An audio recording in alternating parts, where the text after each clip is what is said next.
Hey. What are you doing? Sending back all this stuff that Chandler bought out of guilt. Everything? Even the TV? No, I'm gonna put that in my room. So, how long are you to punish him? 5 years. You've sentenced him? Hey, don't do the crime if you can't do the time. Joey, the guy's your best friend. No, it was my best friend. Anyway, I don't know why you're pushing for him so hard. With him out of the way as my best friend, there's a spot open. Who, me? Yeah. Wow, I'm honored. You know what I'm gonna do as my first act as your best friend? I'm gonna get you to talk to Chandler. All right. Oh, but if you weren't my best friend... You know what I'm going to do as my first act as your best friend? Get you to listen to spoilers. This is Chandler Bing Spoilers. What's up, guys? Hello. What's up? Trying to bring some hard energy to the beginning of the pod. Help me out a little, chief. Did you guys time this perfectly to coincide with Thanksgiving? Has this been a master plan the whole time?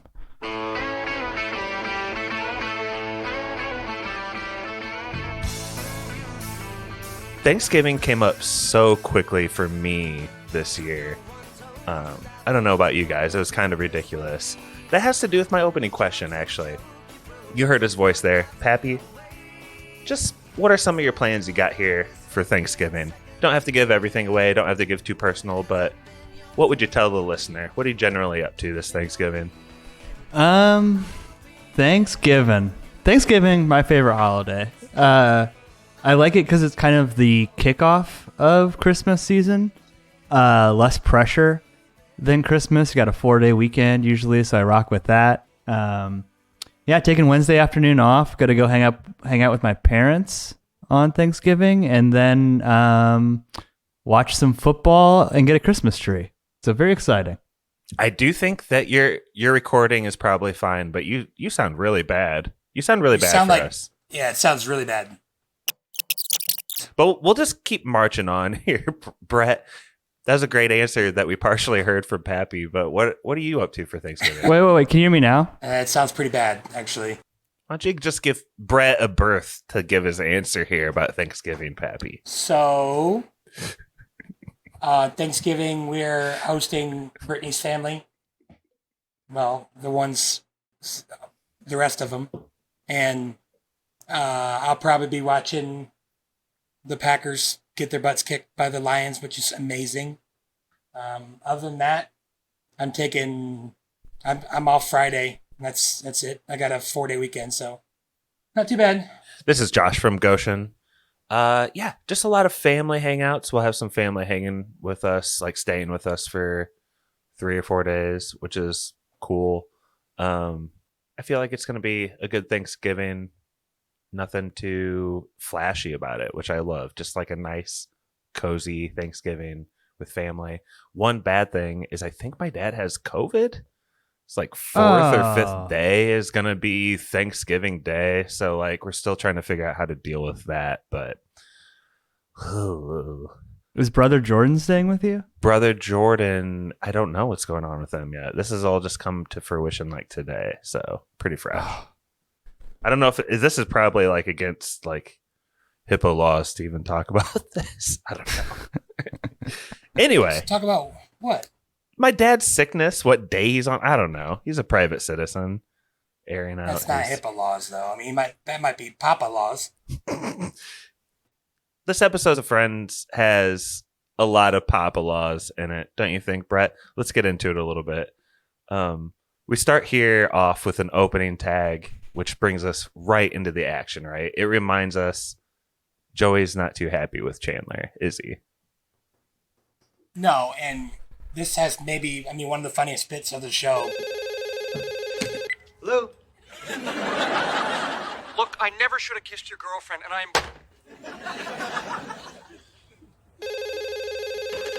Stop calling! Hey, this is 92.3 WXRK calling with our $1,000 daily challenge. All right. What is the name of your roommate who is very, very sorry and would do anything? The third time he calls, he acts like he's a radio host, and Joey, who's already fallen for this twice of the calls, he thinks that he's about to win $1,000, and it's so funny. It's so sad though because he's so dumb. What is the name of your roommate? Who's really sorry? I don't remember, but. Do you like this opening bit, Pappy? Because I feel like there's a good moment with Joey on the phone last episode that you called out, and this is more kind of Joey's timing with the phone seems to be really working, don't you think? Yeah, like he falls for it twice in a row, which is pretty classic Joey. And then I like Chandler's K-Rock Boys, 102.9 K-Rock. Should I just drop? Can you guys not hear me? I mean, I heard you. It's pretty choppy. Can you do like a quick just restart? See how it is? Yeah. Here, I'll turn back.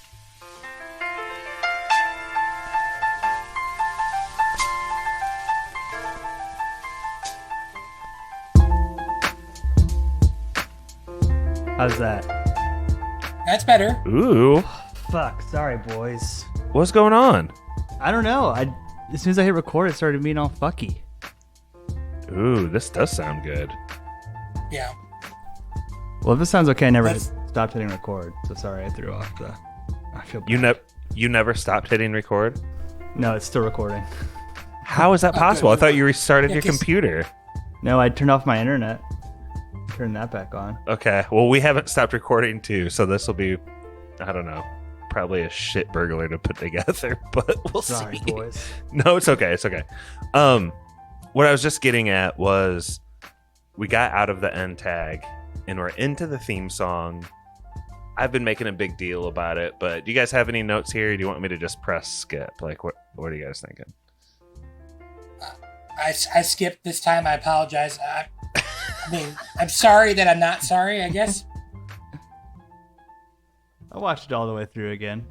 Tried to count the number of scenes to verify the accuracy of the last. Ooh. But Well, that trivia was for that episode, whereas they may edit the inserts. Yeah, I mean, it will change occasionally in a season.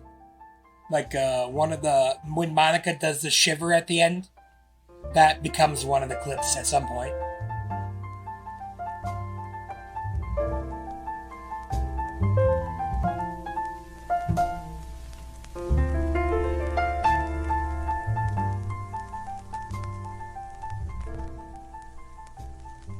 I gotta say, too, I don't think I ever just said that we are covering season 4, episode 8, the one with Chandler in a box. Oh, yeah.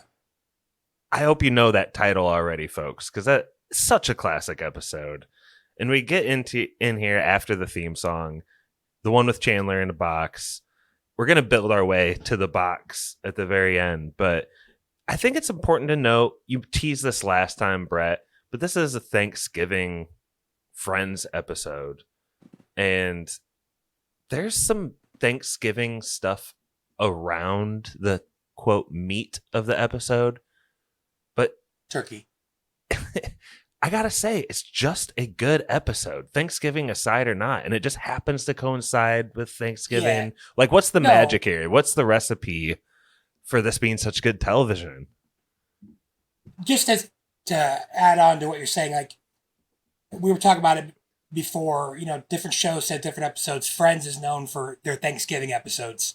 But this is like, while this is obviously a great episode, it's like the least amount of Thanksgiving we get pretty much in a Thanksgiving episode. So, but Yeah. it's a Joey Chandler episode. Plus you get like Ross and Rachel are good when they're together, and they're also kind of good when they're sniping at each other. And Phoebe doesn't have much to do, which some people might think is a plus, like me.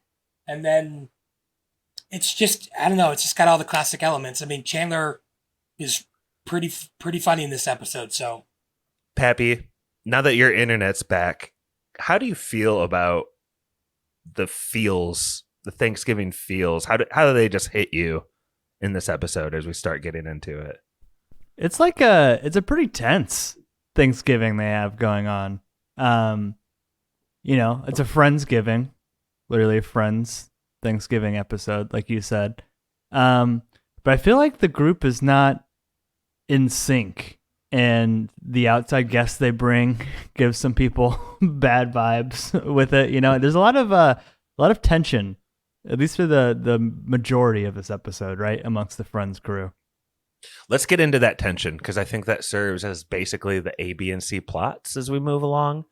And this opening scene, it does have this Thanksgiving atmosphere because Monica is bustling around the kitchen. There's a huge turkey on the table. She's getting everything set just perfect.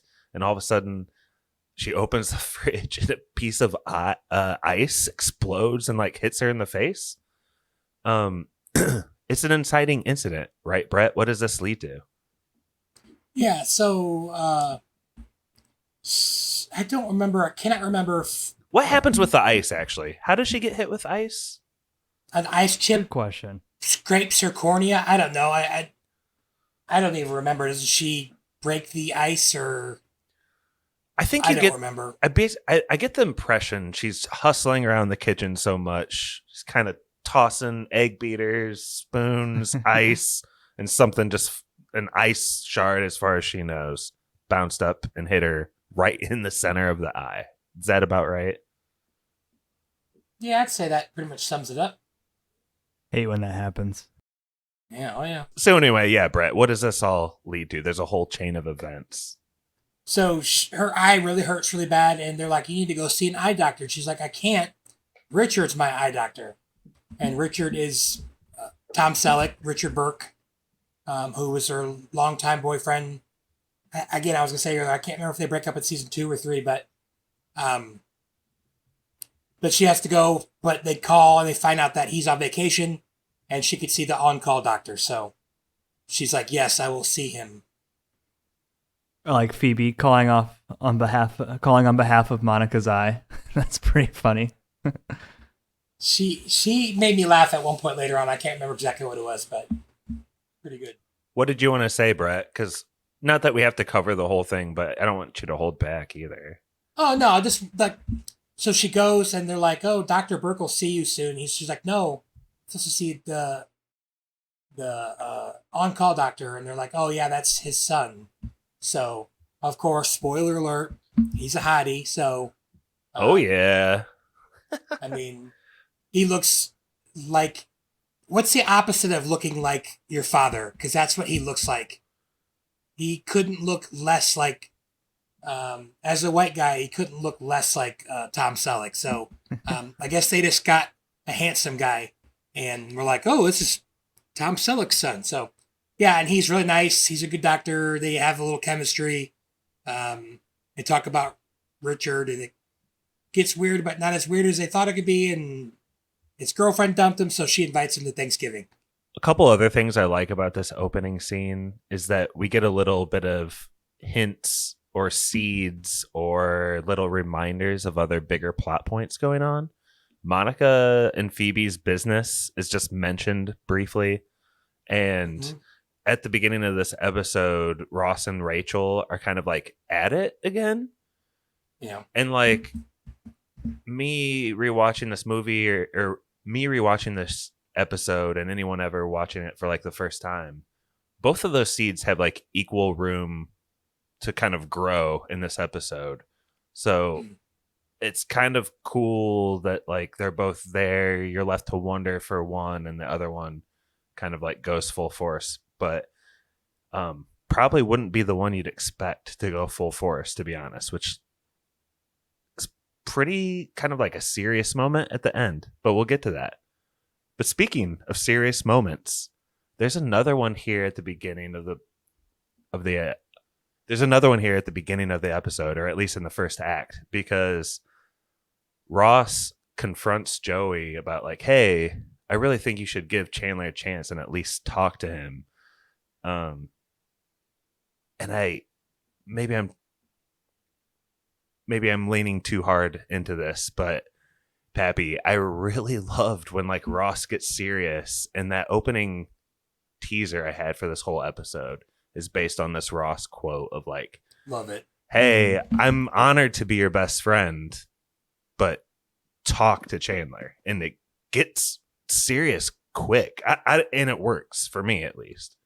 Yeah, definitely. Ross has got some drip on. Again, he's rocking the cable knit sweater. Looking good.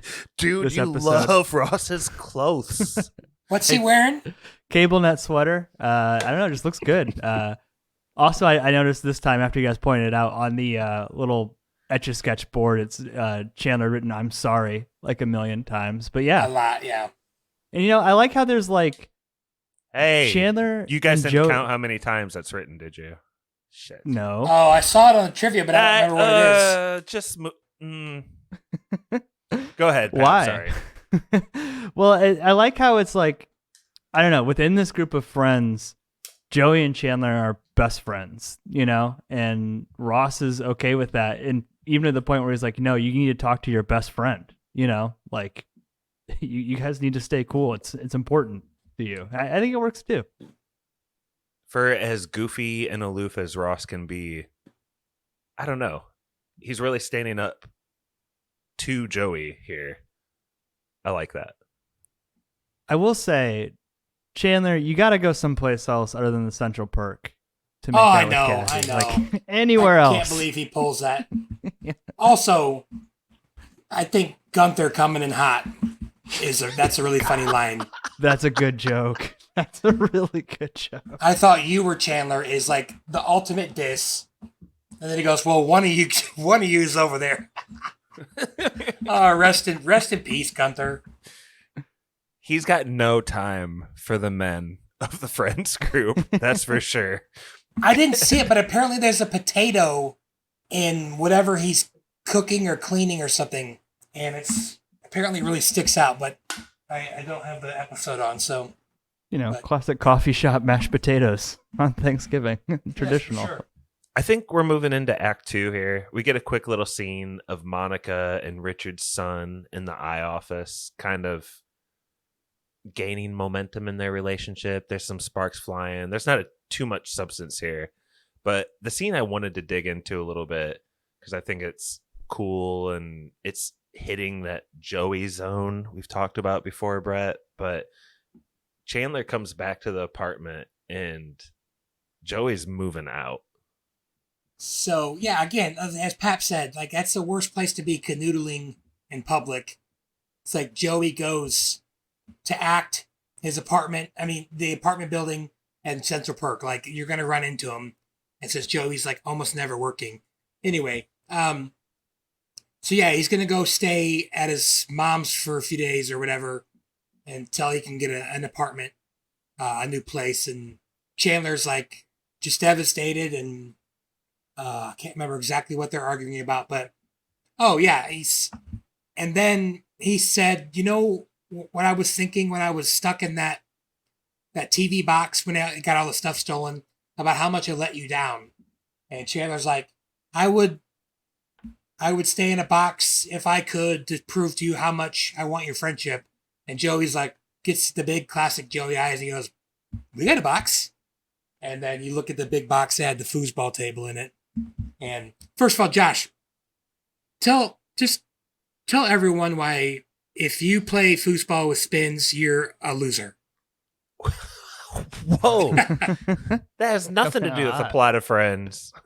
No, but I agree. Need to know. We're not to the hot take part of the episode, but yeah, you're not supposed to spin. No, you're not supposed to spin in foosball. No spinning. He says I see that in movies. There's a couple times we looked at each other and were like, hey, play with spins to 3 just as like a fuck around game, but that's not real foosball at all. Yeah, it's no skill involved. So anyway, and then that kind of sets up the third act, if you will. Yeah, I do think that does set up the third act, but Pappy, don't you have to commend the writing here? This whole thing about Chandler having to spend time in a box, it comes about somehow naturally for Joey. I really buy it and love it. Oh yeah, and it doesn't like inhibit the character of Chandler in any way, right? Because Chandler's all about like snappy one-liners, quick jokes, and he's able to do those from the box still. Yeah, he's dropping bombs in that box. Yeah. For sure. If anything else, him being in the box makes it funnier. They show a shot of the box as he's saying it. When he does the 1-fold, 2-fold, 3-fold with his fingers through, That's just like really good, super simple physical comedy. The air hole. It hurts. I think there might be one little scene I'd really like to chew on here before we get into the threefold reasons for the box, Brett. Which we're almost there, but there's a scene where all of the friends are basically confirming to Monica that, like, no, bringing your ex's son to Thanksgiving dinner as a date is not a good idea. This is classic Friends moments for me. Like, this is similar to all of the friends telling Chandler, hey, no, dating your best friends or loving your best friend's girlfriend is not a good idea, or getting her a great gift isn't a good idea, right? Like, this is kind of the jury of friends speaking truth to someone who's struggling or something. Yeah, but they almost never listen to him, so it's it's like, yeah, for sure. Also, just, I mean, you had a problem with something earlier. I said it to Brittany when Joey said it. What would you have done if Chandler would have kissed Rachel? Not even remotely the same situation. Just want to say that. But anyway, because Ross had been in love with her forever, and maybe that hints to the future Joey-Rachel relationship, though. I hated that relationship, but it was okay. Just a theory. Maybe. I don't know if they knew that at this point, but I don't remember where we were. Oh, yeah. So they're trying to give him advice, and they never really listen. They have to kind of learn the hard way. That's what she does in this episode. She learns the really hard way when she tries to kiss Jack? Tim, yeah. Dr. Tim. Dr. Timothy to you. I don't know. He ain't my doctor. Just a wild plot point. That's insane. Like, obviously that's not okay, right? Like, you guys would never date the mom of your wife or something, you know what I mean? Like, it just, I don't know. You just got to know that's not okay. Loud. Yeah. Yeah, that's pretty messed up. But I guess the difference is Dr. Timothy Burke is her age. True. That's the only thing that makes it, again, that doesn't take away from the weirdness of it. And as we know, plenty of people sleep with their moms and stuff, and daughters and all that stuff. So yeah. Yes, exactly. Or Jerry Springer. So, obviously it does happen, but like, these are normal people and they have the wherewithal to realize it's weird. So it is weird. Richard's son, Tim, we think it's Tim, finally does come over. And we have our Thanksgiving meal proper here. But for some reason, the 6-hour stretch that Chandler has to be in the box is during some like really primetime life events, including like Thanksgiving dinner. Any just first impressions, guys, as we get into this dinner and just what it kind of feels like to be having a seemingly regular dinner with one of the people in your friends group in a box on the side. Oh, that happens all the time. Go ahead, Pat. You got to think from like Dr. Tim's perspective too. Like, he's walking into, one of them's in a box. Ross and Rachel are just sniping at each other like crazy. And his date has like an eye patch on. Like, this is just like an absurd Thanksgiving to be walking into cold. Like, who are these people? What is going on here? Not to mention whatever Phoebe did with the recipe while Monica was gone. Oh, yeah, gosh. Monica's going to lose it. I like Phoebe in this episode. Yeah, it's funny when she tips the butter in, and she's part of like the Friends like jury too. And I noticed also a little bit later when like Kathy comes in and becomes part of the picture, Phoebe's like the one to quickly explain like why Chandler can't talk. Yeah. She does a good job, and she like kind of like, I don't know. She's a good friend in this episode. I'll just say that. But she'll be there for him. During this dinner, the guest is very curious about like why this person is in a box. And Chandler says the reasons are threefold. Can you guys remember the 3 tenets for the boxing here? You go ahead, Pap. I just remember it hurts. That's number 3. Number 3 is it hurts. What is the first one? Oh, well, I'm looking at the quote right now, so. No, don't just say the quote, Brett. That's cheating. I won't. Let's see. The first one is, it gives him time to think about what he did. Yup. That's the first one. Time to think in a box. Makes sense. Yep. Number 2. Second one, I think it probably just, I think he says it proves how much he cares about his friendship with Joey. Yup. Which kind of bleeds in. It kind of bleeds into the third one. It hurts. And the reason it hurts as a reason is because that proves how much he cares about the friendship. I don't know. It's like some monk shit, like paying to atone for your sins. Well, that reminds me of like when Ross confronts him about the situation earlier. When Ross confronts Joey, that is. And like Joey has this like rule in his mind that this is a 5-year sentence.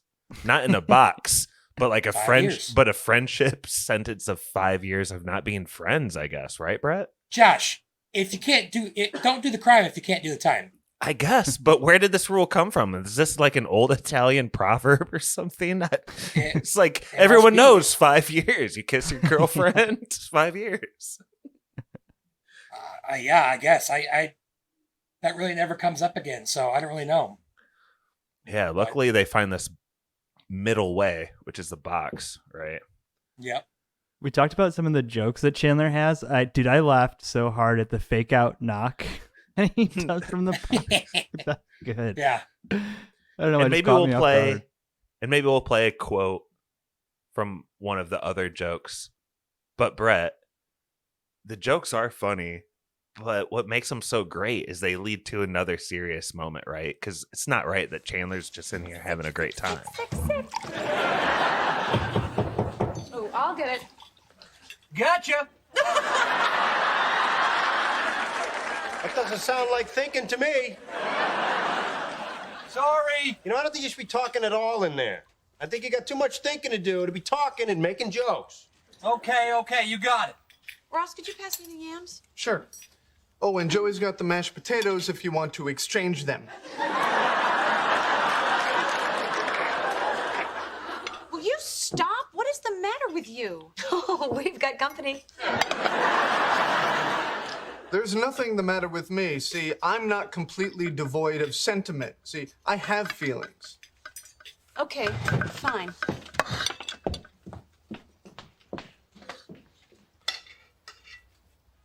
You can't tell, but I'm trying to break the tension by mooning you guys.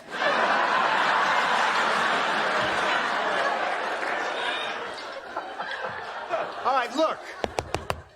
If this is just a big joke to you, then forget about it, all right? This means something to me. And if it doesn't mean anything to you, then you should get out of there. Otherwise, you're just an idiot in a box. You're right, and I'm sorry. This means a lot to me. I want you to be my friend again. I swear I won't say another word tonight.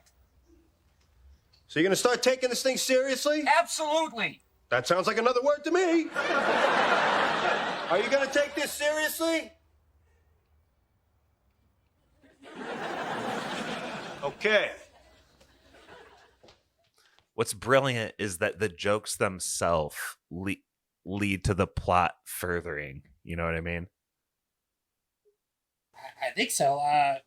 The fact he's even joking, it's like acknowledged, and then because of how funny he is, he needs to be punished further. Yeah, so he's like, it doesn't sound like you're doing much thinking in there. You know, if you're not going to take it seriously, you might as well get out of the box. And then he goes, oh, this led to another really funny little mini physical part that Joey does. He goes, I promise I will not say another word. And Joey says something like, you promise or whatever? And he's like, I swear. He's like, oh, you just said another word. And then he said something like, you promise? And then I love when he leans in, like puts his ear to the hole to see if Joey says anything to Chandler. That really cracks me up. Is that what you were going for, Josh? Or did I miss out? Or am I just missing what you're laying down? No, exactly. I don't know. I just really like this plot point. I love it a lot. How Joey is like kind of playing the dad role or something, and like, hey, you're in punishment right now. Like, you have the dunce cap on. You're not supposed to be like having a good time. This is supposed to be embarrassing for you. This is a joke for you? Yeah, as Joey said to Dr. Burke, he's doing some thinking, so he needs to be thinking in there. Mm-hmm. But yeah, like, it's brilliant because it does lead into the catalyst of what ends this beef and kind of spurs the relationship with Chandler and Kathy. Kathy Chronicles, episode 4, by the way. I don't know if we said that. We will get to Kathy entering the scene in just a second. But before that happens, I think that we should acknowledge that there is a C plot. And it's not the Monica Phoebe business, Pappy. The Ross Rachel thing really bubbles up here kind of out of nowhere. They're kind of giving each other shit throughout the episode about how I think it's basically Ross saying like, everything you get as a gift, you return, and you're not a sentimental person. Yeah, we didn't mention that they do Secret Santa because Monica and Phoebe don't really have any money at the time. So which is as we break this down, that's just really fucking good sitcom writing, right? Like, because like you said, Josh, you're carrying all these threads, but it's doing it in a pretty unintrusive way. It's like, oh, we have a business, so let's do Secret Santa, which leads into Ross and Phoebe, or Ross and Rachel time. You know, it's all kind of just fitting together and it just flows really well. Like, you don't really notice it, but it's like kind of reminding you of all these things. Walk us through, though, how the Ross and Rachel thing comes to a head. Yeah. So Ross is upset when he realizes that Rachel's been returning all of the gifts that he's given her, including a gold necklace, which he gave her last year on Christmas. So there's some uncomfortable sniping at the table. Like, he just keeps taking shots at her. I think it like leads into saying, "Would you return the yams?" Yeah, yeah, exactly. But it turns out, while Rachel may not hold on to some of the gifts, that's not really what holds sentimental value for her. And she has an eggshell from the first time that he made her breakfast in bed. She has a ticket stub from the first movie. She has like, I don't know, like a brontosaurus tooth or something that she stole from the museum, which was the first place that they did it. And that's pretty funny too. And he's like, yeah, we have people looking for this. He says, I don't know what to say. I'm sorry, though you're not supposed to take these. It's like a million years old. We actually have people looking for that. That's really freaking funny. I love it. We have people looking for it. It's way more than a million years old, too. That's insane. That's really funny. Yeah, that's good. That's good. It's hard to imagine a circumstance where you would, A, keep all the things from your ex, and B, bust them back out. Like, this is a tough scene. Like, to be fair though, like he was kind of baiting her into that, but yeah, for sure. But like, what is she saying by flashing all these mementos that she clearly still holds dear to her heart? Well, you know? Yeah. I mean, I don't think people would say that she still cares about him, but like the relationship obviously meant something to her, and it still does. Like, they can snipe at each other all they want, but they still have great memories, and it still means a lot to them, as you see throughout, the show. They go back and forth, will they, won't they type thing. So, yeah. That's a really good, thoughtful point, Brett. Appreciate it. Yeah. So, Monica and Richard's son actually do kiss, and it's gross as anticipated by the Friends jury. So not much to linger on there. That ends pretty abruptly when they realize, like, it's just too weird. And I think that's appreciated by all. So we need to get into what is the best and most memorable scene of this. And lucky for us, it has to do all about Kathy. Because this is the Kathy Chronicles, episode 4, Brett. 406, yes. She doesn't make her appearance. Wait, 406? What? Well, I told you. Remember, she's only in 6 episodes, but yeah. Right. 406.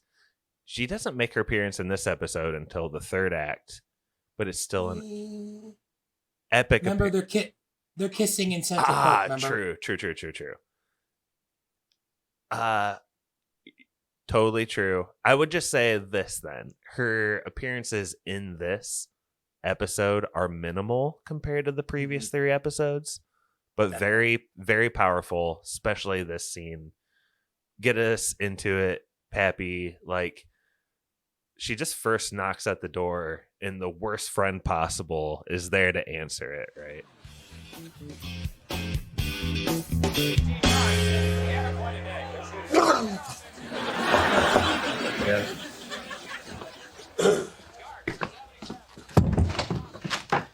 Oh.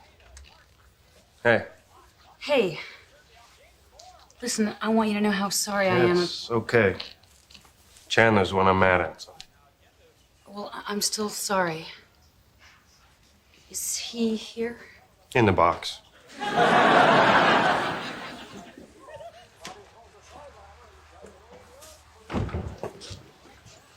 Chandler? Oh, he can't talk right now. Why not? What's going on? Well, he's trying to show Joey how much he means to him. By being in a box. Joey had reasons. They were threefold. Joey answers the door, and he has a look of like disappointment on his face. But I really, really like this point about Joey too, is he doesn't bear Kathy any ill will, because it was never about even like her kissing someone else. It was the betrayal of his best friend and that trust, right? Mm-hmm.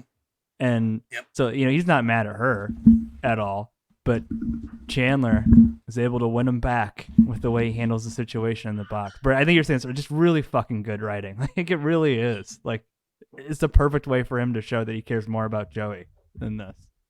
Well, Pappy, Yeah, I mean, don't you it's think that? devastating, yeah. Don't you think that answers the big question you had last episode? Like, you made a big deal of not understanding where like Joey was coming from, being mad. But does this help clarify that at all? No, I mean, I think I understood that. I think I just didn't understand like why he was sulking so much about the breakup when he was going on 2 dates in a night. But, once he finds out that it was Chandler's the other guy, that totally changes everything. The bro code has been violated, and Chandler's willing to just not even say a word, stick to his promise, and let Kathy walk out of his life. And that moves Joey deeply. Well, we're not quite there yet, because I want Brett to fill in. Hopefully you're not just reading from the script, but what is like the sentiment of what Kathy is saying here when she finally bypasses Joey? Well, a little bit of I got a little peeved with Kathy during this scene, just a little bit, because she's like, I hate what this is doing to you and your friend. I don't want to come in between you. I don't want to be the cause of it. Well, guess what, Kathy? You already are. So you leaving is just going to make both of them be devastated even more. So anyway, I get that's not, I know that's not really the point, but she's really saying, I really liked you. I think this could have been really great, but I can't be the one that causes 2 great friends to not be friends anymore. So I'm going to go stay with my mom or whoever in Chicago for a while. Yeah, she breaks up with him in front of the entire friends group. There's an awkward That's a moment. funny little bit. Yeah, they all have to kind of move away, but they're still just listening from the kitchen. But I don't think what you said was stupid or out of line there. I think that's a really salient point, Brett, that like, I guess, Pappy, how are you feeling on Kathy right now? Just as a person and her character, she's breaking up with Chandler. Is her reasoning fit? You know, I think in her mind, she was doing the right thing, right? Like, I think she thought that her presence, especially after what happened in Central Perk, was only fanning the flames of discontent between these two best friends. You know, breaking up with a guy when he's in a box, I mean, you know, it's kind of kicking him while he's down a little bit. But, you know, I think she probably should have just never kissed Chandler in the first place if she's that beat up about it. You know, I guess this is probably the next best thing in her mind to do. Almost as bad as Kyle Caird getting broken up with a yak back in 5th grade. Wait, what? I think I told that story on episode A like yak 107 or something. Yeah. What's a yak back? You would record your voice and it would play it right back in like 5-second clips. The girl he was dating at the time, I don't want to say her name, she had a couple friends pass back a yak back, and it was like, say it. I think we need to break up. Beep. Oh, man. First of all, Kyle, if you're listening, love you, Kyle. Miss you. Yeah, Kyle's awesome. That's an interesting story. Did she apply any of the effects to it? Was it like, did she do any? Like a big round of applause at the end. It wasn't like the Home Alone 2, like, let's break up. It wasn't that, was it? Credit card? No problem. What the heck is that called? Record Master? Nah, it doesn't matter. So Where do you come down on it, Josh? Like, do you think Kathy did the right thing? I think I'm kind of yes, Brett's kind of no. Yeah, I mean, okay, first of all, I don't know if I'd say if she did the wrong thing. I'm just saying it's like you kind of already did it. Yeah. I get it. You're probably trying to mitigate the circumstance, like the situation, make it a little better. So I'm not saying I'm against what she's doing. I'm just saying, hey, come on. The horse you're is out already of the deep barn. in it. Yeah. Yeah. I'm going to kind of kick this can down the road. Reminds me of a question that Brett asked me on the first Friends episode we did. Where do I stand on like Ross in general? Let's just take this episode by episode, and maybe by episode 6, if we get there, of the Kathy Chronicles, I'll come down on Kathy as a person. Is that fair? Oh, we'll have plenty to come down on Kathy. towards the end. Don't spoil it. Anyway, Yeah, I don't know where this is going. so Funny line. One thing we haven't gotten to here is like the epic single finger wave that Chandler gives after he's getting broke up with, and like, yes, finally Joey cracks and turns, and he goes from being like father upset to his son, or he goes from being father upset with his son to being father extremely proud of his son and wanting to help him in any way he can. Also, you kind of something that I didn't really notice, but you mentioned earlier, and now I'm kind of laughing about it, is I believe after she leaves and we see the finger, Joey's kind of looking stern, and then he turns and looks at Ross, who's kind of giving him that look. Yes, he is. And then that's like kind of what tips him back over. So Ross is kind of killing it in this episode as a best friend. Did you notice that look, Even Pappy? though he knows it's not going to last. Mm-hmm. Yeah, I noticed it.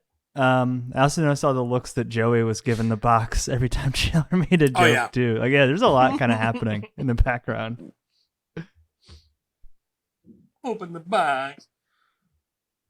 Yeah. Is it? Where does this rank up with 7 for box open reveals? Does Chandler have the upper hand now? What are your best performances of the accent yet, Brett? I wasn't expecting to do it either, so I'm proud of myself. An underrated line from this episode is when Joey says something like, "Consider this a Merry Christmas from your Secret Santa." Yeah. Yeah. That's weirdly like emotional. Like there's some sort of hit there. I don't even understand, but I got a little gut punch from it. He kind of did steal from him, which is funny. But I don't know. You did some really good thinking in there. You feeling it at the end, Pap? Is this good feels? Yeah, and I like when he's like, all right, I got to trade someone for their Secret Santa, too, because he didn't actually have them. Oh, yeah, definitely. And as, it's these two episodes back to back, they're just a nice little story about, male friendship, best friendship. Like, it's really freaking working, like their relationship. So yeah, it's a sweet little arc that they have. Real quick, I think I laughed at this line. Kathy says, "Why is he in the box?" And Rachel goes, "Joey had reasons." And Phoebe goes, "They were threefold." I think that's pretty funny. The threefold callback is hilarious. Yeah, definitely funny. I wish there was just like one friend who like broke and kind of laughed in the background when she said that. That would be funny. There's a little tag on this episode from the balcony, which is kind of cool. That reminds me of just, I feel like there's a lot of Friends episodes that will begin or end on a balcony scene like this, but they're all just watching, and I'll just play out the scene really quick. It's like they think they see Chandler and Kathy reuniting, but really it's a burglary taking place. And then they do see Kathy and Chandler reuniting, and they start like kissing hardcore. And I think the main takeaways for me from this was that the casual violence for someone living in NYC at this time was just kind of run-of-the-mill chorus. It's happening right next to the romantic scene, apparently. But also, one of the best parts of New York, too. It really just confirms Joey is like fully flipped, rooting for Kathy and Chandler now already. And you kind of love to see like it. Missing it. Yep, for sure. It's awesome. Mm-hmm. I love it because he's a great guy. I mean, he really is. And I think that comes out in this episode for sure.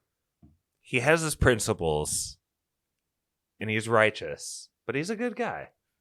I agree. And, I mean, again, we talked about he's a womanizer. He's not perfect, but he's got a good heart. So, like you said, Joey has his warts. But what do you guys think? Final thoughts? What you got here? I do have a final thought.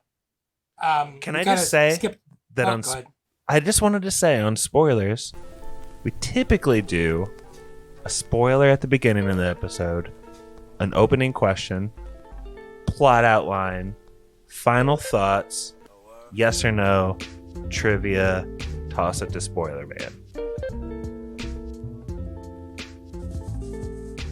Okay. I just read a thing where it's like healthy to like say what Format?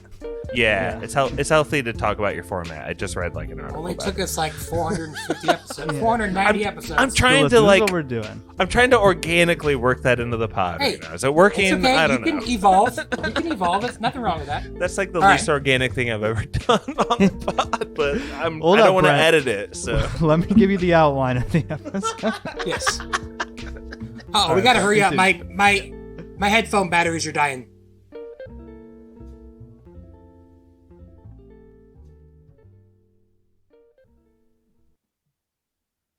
oh, he's gone. No, I'm here. I'm here. What was your final thought? Hold on. Let's see. Oh, I'm at 20%. That's fine. Get out of my ear, lady. Okay. So I got two final thoughts. One is we kind of skipped over it. And someone maybe like Pappy, you might not know, or a casual fan. When Chandler comes in to the apartment for the first time, I think right when the theme song ends, he's like, ugh, Thanksgiving. That's a very, very common, that's probably top 5 most common Chandler things, is he hates Thanksgiving.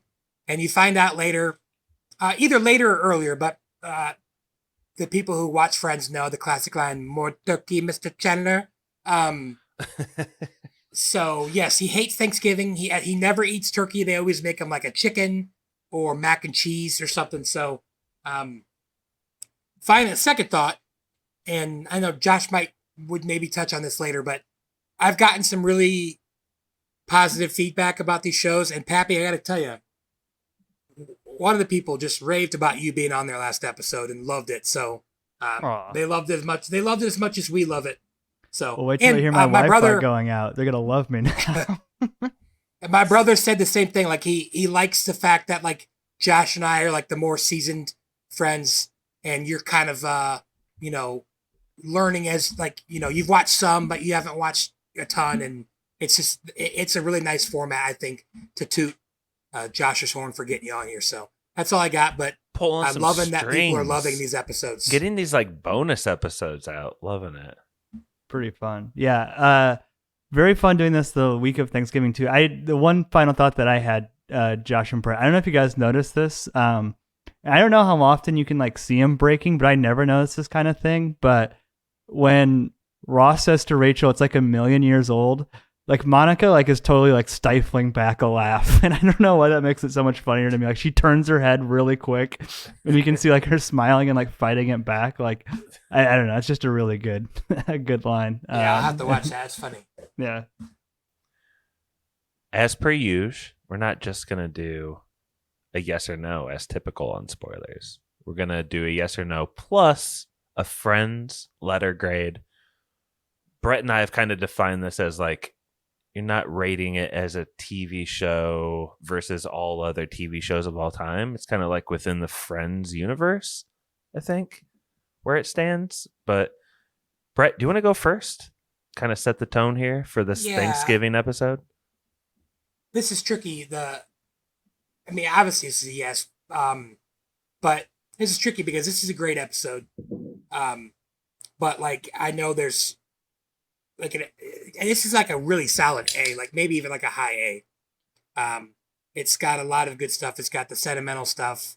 It's got pretty decent B and C storylines. Like none of them are bad. I mean, and the A storyline's classic. Chandler in a box. I mean, that's just like people know, and Kathy, and it's really good. It's a really good episode. It's easy to see why this is one of the higher rated episodes. Done. This is Josh from Goshen. This is yes. I thought this was actually going to be an A plus for me, and I love it so much. I think just out of respect, I got to lower it to an A because I think there's just maybe like one or two other episodes that are better, and I want to save my A pluses for things that are like that good. Like how many episodes are there of Friends? 232 or something like that. Yeah, so this is in the top 10, maybe even 5, but still maybe not an A+. I don't know. You know what I'm talking about. Super high A. I love this episode. And I think one of the main things is it's just like a brain worm. Parts of this episode, if you watch it, will just kind of become core memories for you. I don't know how else to explain it except to say that. Like, it's just memorable. And some of the individual lines, some of the imagery, some of the looks from Joey or Ross, not even dialogue or not even anything really calculable in science. You just like feel it. And God, maybe it should be an A plus, maybe, but I think, like Brett said, done. Pappy from Goshen. I'm gonna give it an A minus. I really liked it. I think it's a hard yes, an A minus. I'm just joking. The only thing that I just didn't really love the whole Monica plotline with the doctor, and that's probably because it's just like taken out of context. And I didn't even know like Tom Selleck was like on the show, so it's like it feels very for sure out of left field, and that's hard to catch up with. But man, like I don't know, it's just a really beautiful little ending with Joey and Chandler, and you know, about friendship. And I laughed a lot. Like I said, I laughed a lot when Chandler was in the box. Phoebe also made me laugh, and you know, even the Ross and Rachel stuff was making me laugh quite a bit. So, you know, very solid episode of Friends. Enjoyed it. I'm with you, Pap, and I wouldn't necessarily say I agree with Josh. Like for me, it's not a top 5, top 10 of my favorites. I mean, it's really good. I think it's a great episode. It's not one of my all-time favorites, but it is a favorite, just not one of my all-time favorites. So speaking of football, though, the joke where Chandler's like, "Big game's almost so done," good. and Monica's like, "You don't have to do that." It's very so relatable, Yeah. honestly. Yeah, because there's a classic, I think from season 2 or 3, where no, it's later because Ross and Chandler and Monica are together in the season, and he just pretends to shout stuff at the TV because he doesn't want to help Monica cook. So he's like every once in a while I'll just yell at the screen. Yeah, so he knows what he's doing. Sneaky. But that's it. That's all I got. Can I just say something awkward? Just being real. Chandler having to be like silent in a box with the other friends around is a Sad? yeah. Yeah, I didn't think about that until you brought it up. Oh, damn.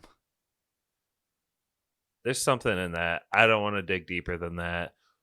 Let's get to trivia. Choo, choo, choo, choo, choo, choo, choo, choo, choo, choo. Let the good times roll. Happy, I love you. Okay. Last time, I think we said how many inserts are there of... Do you guys remember what the cool trivia was last week? How many about the theme insert song? shots in the intro? Yeah, Pappy was like 24? 26, I think.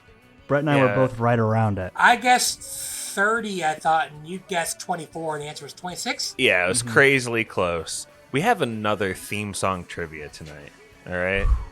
Hopefully you were watching this episode's theme song closely. Pappy, you're first. You have the disadvantage because it's just like a closest to. But in this theme song, how many times is Chandler shown solo with no other friends' faces in the scene? I'm not going to say you can't count the umbrella scenes. Those count. I think it's probably not that many. I can't, obviously picture it, but I'm going to say, just him.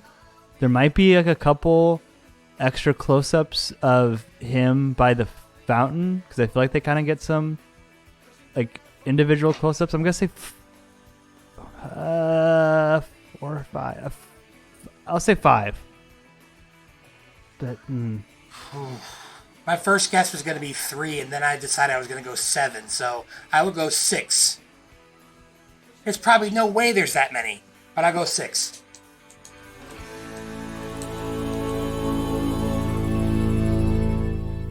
And Brett, I'm just thankful for your friendship.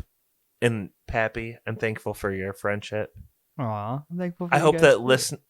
I hope that listeners are thankful for what they got going on. Leave a comment on this episode of what you're thankful for, and we'll definitely read it on a future Give us some episode. iTunes reviews, please. We need some so bad. So bad. Indeed. And in fact, the total amount that Chandler is shown in the theme song of Friends in season 4, episode 8, the one with Chandler in a box, is simply 3 times.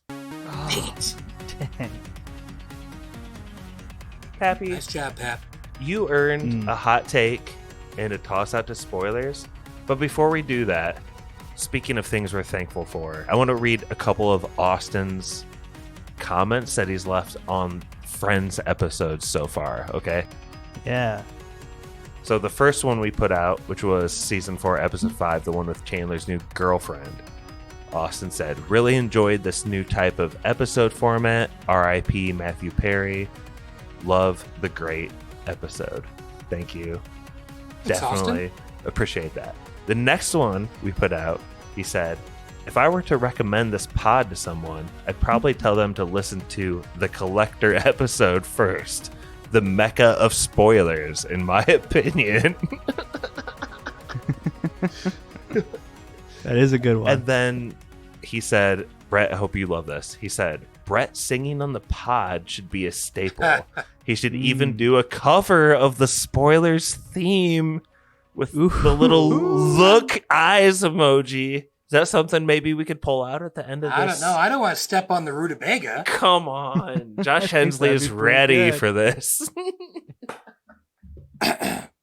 Wait, I don't. This is spoilers. Or do you want me to do the this is spoilers? Maybe people put them together and they'll harmonize perfectly. But Austin. Sorry. An angel just took my mic from me and gave it back to me. What did the angel say? Austin, I hope you're happy with that, and I hope that you know that you're definitely appreciated as a fan and a Patreon and just a friend of the pod. Great guy. Pappy? Thanksgiving to all who listen to spoilers. Can't believe we're almost at 500 episodes. Just 2 really quick hot takes. First one, Xfinity Wi-Fi, you're on my shit list now. You got to work your way out of the doghouse, much like Chandler had to work his way out of the doghouse. I need to see some penance from you. Second quick hot take, I've been a proponent of this in a long time, but I feel like D&D get too much shit for the way Game of Thrones did, and I know I'm like fucking obsessed with it right now, but George R.R. Martin said he has 1,100 pages done of Winds of Winter. The exact same he had December 2022, 1,100 pages done. Get a new slant. I'm just saying. I'm with you, Pap. People don't forget, but I hope you don't forget about spoilers, and don't forget to be thankful to everyone around you and everything you have. And that was spoilers. Take it away, Spoiler Man. Special thank you to our patrons, Druid King, Don't say that I have no sentiment. Brother Brian, This is a movie stub from our first date. Matt Troll, This is an eggshell from the first time you made me breakfast in bed. Nick, This is from the museum, the first time we the Meg, were together. the Wall, Okay, maybe I exchange gifts sometimes, but I keep the things that matter. Nurse Stacy, I don't know what to say. I'm sorry. Barky 420, Though you're not supposed to take these. Spencer, Open the box. Gail, He can still catch, okay? Come on, get out of there. Get out of there. PK, So, yeah, we're gonna be fine. Get out. Dr. Lar, Yeah, you did some real good thinking in there.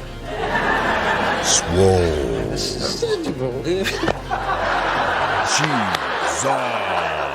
Now go, because you can still catch her.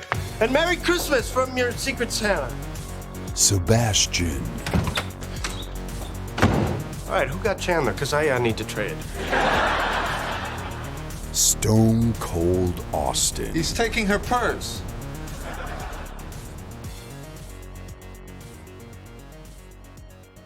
Have you seen the new Mario movie? Someone was just telling me Yeah. it was good. It is good. It's like, I think on the pitch meeting that you don't like, I think they pretty much say it's like the safest movie ever. Like, they don't Right. do the accents, and it's, I don't know. It's enjoyable. Jack Black's awesome. It's got Anya in it. I love Anya, so So if they don't- it's good. If they don't do an accent, how do they explain why he says it's a me, Mario? Actually, that's a good question. At the very beginning, they're talking like that, and it turns out they're just making a commercial for their plumbing business. Which is So like an it's Italian plumbing business or what? Well, they're just the Mario brothers. I don't. It's just Okay, their character. I'm getting on board with this. Getting sucked in a little bit. Tell me more. It's entertaining. I mean, it's got Donkey Kong in it. What's he do? What's he up to? What's he trying to do? Well, it's Seth Rogen, and they're the Kongs are like the best warriors. So, Bowser's trying to marry Peach, and he does something bad. So the Peach and Mario need to go get the Kongs to help them fight a war because they can't win without them. And there's Toad. I don't know. Is there Yoshi? They actually ride on Rainbow Road on Mario Karts. Pap? That movie also made like a gajillion dollars. He's on By the Skype way. but muted? Can you hear me? Did he ever leave Skype? Can you hear me? Fuck. I just want to be able. Again, I just want to be able to hear a solid Pap. I feel like pre-pod he was fine. Just he's left. Maybe it's like something his Fuck. computer like just clicked all the way off. Gonna get a lot of post-pod banter on this one, Brett. Anything you want to say to the viewers, to the listeners? This is like the very, very end, possibly. The post tag. No. I'm good. I got something. What? The Friends theme song says, "I'll be there for you because you're there for me too." And I don't know about that theology. It's kind of like transactional. Like if you weren't there for me, I wouldn't be there for you. But I don't know. Like sounds more to me like, and I get what you're saying, and that might be what it literally means. But to me, it's like we're bros. We're together. I'm there for you. You're there for me. But the using because is a really weird conjunction. And would have been Conjunction? good. Yeah. Because you're there for me too. I'll be there for you. Because you're there for me too. And you're there for me too. And you're there for me. Yeah. It would be I'm fine. just trying to think of how it really is. Trying to think of how it sounds. Yes, it's not because. It is more like cuz, but still. What if he's saying cuz, comma, like my cousin? Like, bro, you're there for me too. Yeah. I'll go with that. Cuzzo, you're there for me too. That's right. This is the breakdown I wanted. This is perfect. Pappy? Can you hear me now? Oh, God. Did you change rooms, Pat? No. It was working earlier.